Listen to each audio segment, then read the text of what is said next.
کہ اللہ مسبب الاسباب ہے، وہ اسباب کا پابند نہیں ہے، وہ اسباب کا محتاج نہیں ہے، اسباب اس کے محتاج ہیں۔ اگر یہ یقین ہے تو اللہ پر ایمان ہے، یہ نہیں ہے تو تمہارا ایمان اسباب پر ہے، وسائل پر ہے، ذرائع پر ہے، مادیات پر ہے، اللہ پر نہیں۔ اس وقت کہاں راستہ تھا؟ کوئی راستہ تھا؟ سمندر ہے اور ادھر سے لشکر آ گیا ہے۔ کلا ان معی ربی سیہدین۔ اب دیکھیے ایمان کہہ دینا آسان ہے، ہوا معکم اینما کنتم، جہاں کہیں بھی تم ہوتے ہو اللہ تمہارے ساتھ ہوتا ہے، لیکن اس کا یقین قائم ہو جائے تو زمین و آسمان کا فرق واقع ہو جائے۔ یہی بات ہوئی حضور کے ساتھ۔ غار ہے، چھپے ہوئے ہیں محمد الرسول اللہ اور آپ کے وہ یار غار ابو بکر صدیق رضی اللہ تعالی عنہ۔ اقبال نے حضرت ابو بکر کی شان میں چند اشعار کہے صرف، لیکن واقعہ یہ ہے کہ بھاری بھاری نظموں پر اور قصیدوں پر بھاری ہے، طویل ترین نظمیں اور قصیدے ہوں ان پر بھاری ہے۔ ہمت ابو بکر کی ہمت جو ہے، کشت ملت را جو ابر، جیسے بارش سے کھیتی اپجتی ہے، ابو بکر کی ہمت اور عزیمت اس امت کو اسی طرح سینچنے والی ہے۔ ثانیے اسلام و غار و بدر و قبر، وہ دوسرے تھے اسلام میں، دوسرے پہلے کون تھے؟ انا اول المومنین، حضور فرماتے ہیں سب سے پہلا ایمان لانے والا میں، دوسرے ابو بکر۔ ویسے ہمارے ہاں یہ چلتا ہے اختلاف، حضرت علی پہلے ہیں کہ حضرت ابو بکر پہلے ہیں، لیکن اس میں بڑی خوبصورت تطبیق قائم کی ہے علماء نے اور بہت صحیح ہے۔ چار کے بارے میں فیصلہ ہی مت کرو کہ کون پہلے ہے، ان کی ایک عجیب تقسیم کر دی ہے۔ آزاد مردوں میں، بالغ مردوں میں سب سے پہلے ابو بکر، بچوں میں سب سے پہلے علی، خواتین میں سب سے پہلے خدیجہ، اور غلاموں میں سب سے پہلے زید ابن حارثہ۔ بڑی پیاری تقسیم ہے، یہ چاروں ہی پہلے ہیں، ہر ایک کے لیے اولیت ہے۔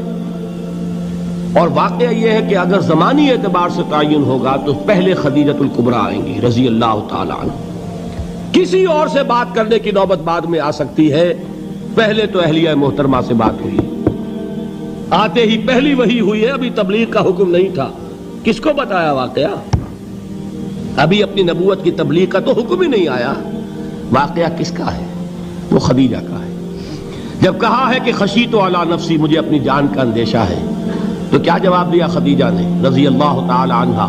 وہ صدیقۃ الکبریٰ ہے۔ صدیقات جو ہیں خواتین، ان میں چوٹی پر خدیجۃ الکبریٰ ہے رضی اللہ تعالی عنہا، اور صدیق جو مرد ہیں ان میں صدیق اکبر ہے ابو بکر صدیق رضی اللہ تعالی عنہ، لیکن صدیقات میں چوٹی پر۔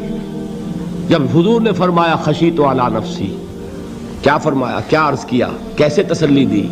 نہیں نہیں، اللہ آپ کو ضائع نہیں کرے گا، آپ غریبوں کے ہمدرد ہیں، آپ مساکین کے تکالیف رفع کرنے والے ہیں، آپ بیواؤں کی سرپرستی کرتے ہیں، آپ مسافروں کی خدمت کرتے ہیں، اللہ آپ کو ضائع نہیں کرے گا۔ یہ یقین ہے اس خاتون کے اندر۔ خیر وہ ایک علیحدہ بات ہو جائے گی۔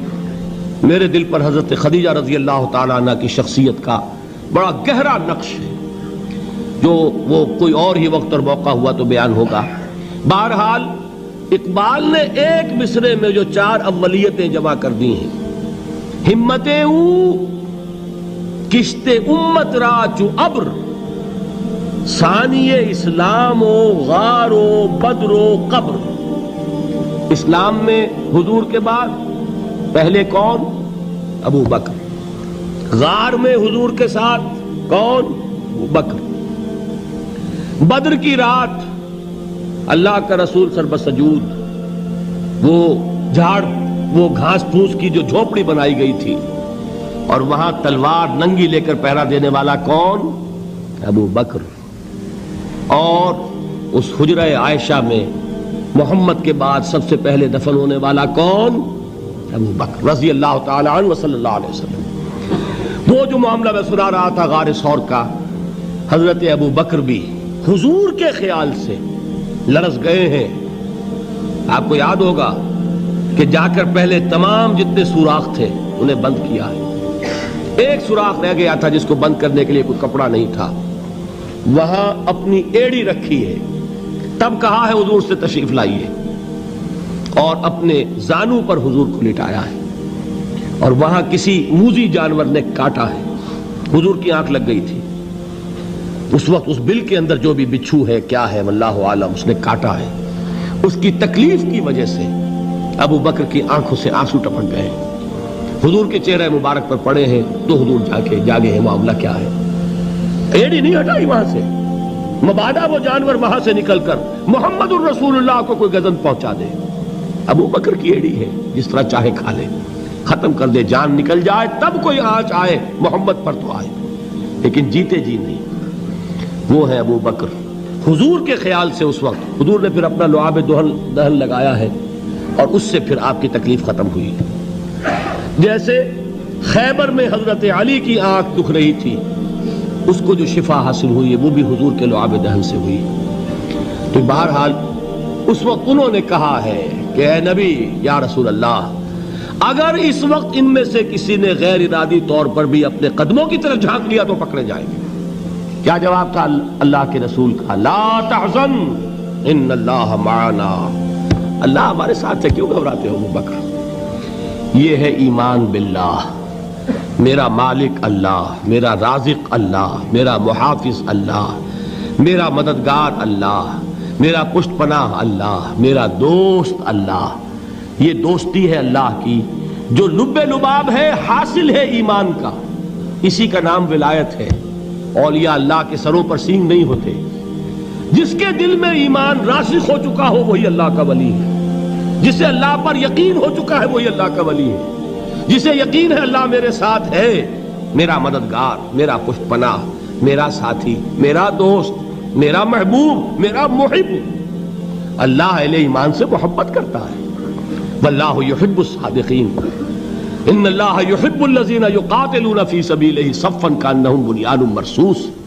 اللہ محبت کرنے والا, اہل ایمان محبوب, اور اہل ایمان محبت کرنے والے اللہ محبوب. والذین آمنوا اشد حبا للہ. آپ تصور کیجئے جسے یہ رشتہ ایمان یا رشتہ ولایت حاصل ہو جائے, الا ان اولیاء اللہ لا خوف علیہم ولا هم یحزنون. آگاہ ہو جاؤ, اللہ کے دوستوں کے لیے نہ کوئی خوف ہے نہ کوئی حزن ہے. اور میں بیان کر چکا تھا, خوف اور حزن کے خاتمے ہی کا نام امن ہے. زوال خوف, زوال حزن. یہ خوف اور حزن کیوں آتے ہیں بار بار؟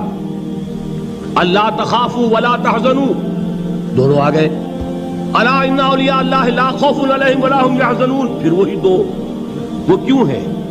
خوف ہوتا ہے کسی مستقبل کی بات کا, یہ نہ ہو جائے, وہ نہ ہو جائے, یہ نقصان نہ پہنچ جائے, یہ تکلیف نہ ہو, یہ غضب نہ آ جائے. خوف ہے مستقبل سے. حزن ہے یہ کیوں ہوا, یہ نہیں ہونا چاہیے تھا, یہ میرا فلاں چیز میرے ہاتھ سے جاتی رہی ہے, فلاں موقع نکل گیا, اب بیٹھے ہوئے ہیں اندر ہی اندر کڑ رہے ہیں, صدمہ ہے اور رنج ہے. اور جو اللہ پر ایمان رکھتا ہے وہ جانتا ہے ما اصاب من مصیبت فی الارض ولا فی انفسکم الا فی کتاب من قبل ان نبرأها ان ذلک علی اللہ یسیر لکی لا تعصوا علی ما فاتکم ولا تفرحوا بما آتاکم واللہ لا یحب کل مختال فخور. اس زمین میں یا تمہاری جانوں میں کوئی تکلیف, کوئی مصیبت نہیں آ سکتی سوائے اس کے کہ جو اللہ نے لکھ دی ہو, اس سے پہلے کہ وہ ظاہر ہو. جس کو یہ حقیقت معلوم ہو گئی اس کو یہ طرز عمل اختیار کرنا چاہیے. جو چیز چھن جائے, جاتی رہے, چھوٹ جائے, اس پر افسوس نہ کرو. کس نے چھینی؟ دوست نے. دوست کے فیصلے پر شکایت. دوستی کو بٹا لگا رہے ہو, سرے تسلیم خم ہے جو مزاج یار میں آئے. اگر دوستی ہے تو پھر تو تمہیں گردن جھکانی چاہیے کہ ہر چے ساقی ماریخت عین الطافست, جو بھی میرا ساقی میرے پیالے میں ڈال دے اس کا کرم ہے.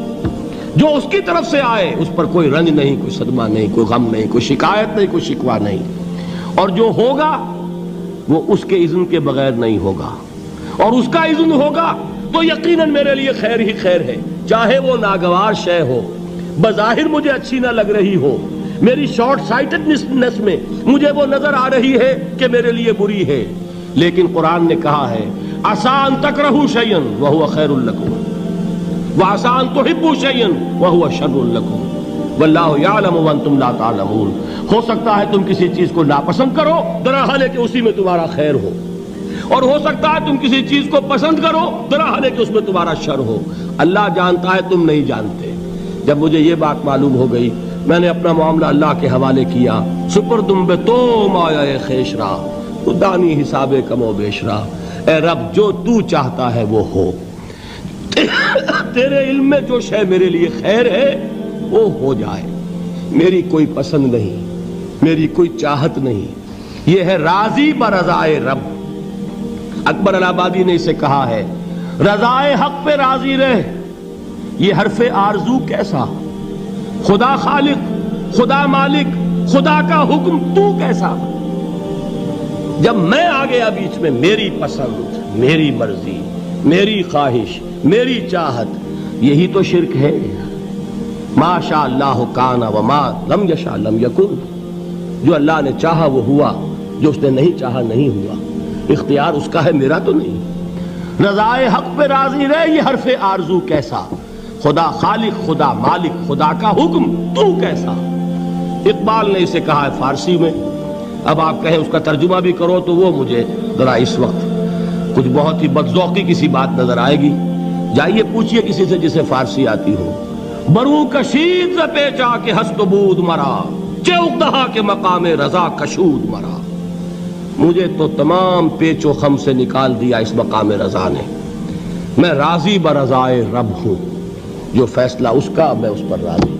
تو کہاں کا حزن اور کس کا خوف، یہی زوال حزن اور زوال خوف، یہی ہے امن، یہ نتیجہ ہے ایمان کا۔ تو جان لیجئے یہ ہے لب لباب، یہ ہے حاصل ایمان کا، یہ ہے تو ایمان ہے، یہ نہیں ہے تو ایمان نہیں۔